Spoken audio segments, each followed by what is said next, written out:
Oke, langsung aja ada beberapa misleading yang fatal dari video ini. Dan mari kita nunurkan satu persatu. Soal PPN bakal naik ke 12%, kalau aku pribadi jujur setuju banget. Mas Irwan jelaskan di situ kan sebagian besar justru soal PPH. Sementara videonya diawali dengan kenapa dia mendukung kenaikan PPN 12%. Dan dia sempat menyatakan bahwa sebagian besar masyarakat Indonesia itu tidak membayar PPH atau pengusaha di Indonesia itu tidak membayar PPH. Benar, itu adanya gitu. Tapi penyebabnya ini yang perlu kita perhatikan bersama nih. Penyebab mereka tidak membayar PPH karena penghasilan mereka sangat rendah. Kenapa penghasilan mereka sangat rendah? Nah, ini yang seharusnya menjadi kritik terhadap pemerintah. Bagaimana bisa sebagian besar masyarakat Indonesia punya penghasilan yang rendah? Dan dengan kata lain, secara tidak langsung, Mas Irwan sudah melakukan kritik yang luar biasa kepada pemerintah. Artinya apa? Artinya pemerintahnya yang bermasalah. Harus ada yang dibenahin gitu.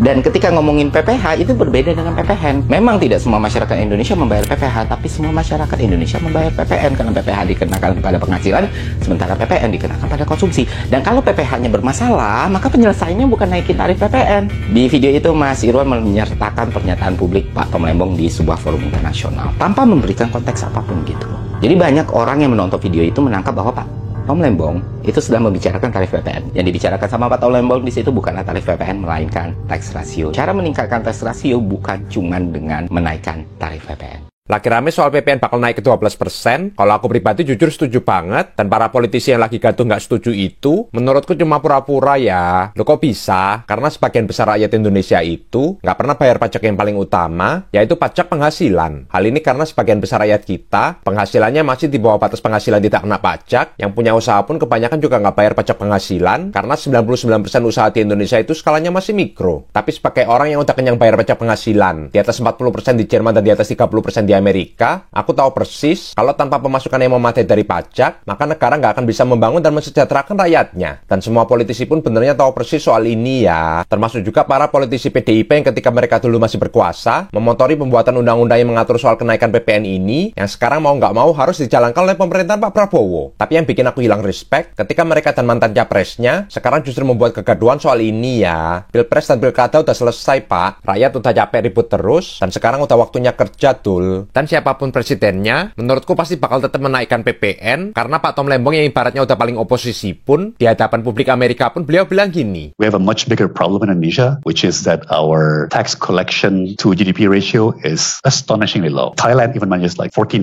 Like Philippines manages like 17%. You know, many European countries collect 35% of GDP, and we only collect like 9, right? So that doesn't exactly give us enough funding to help the poor, to address inequality. That's something we're going to have to fix before we can do more on poverty alleviation and addressing inequality.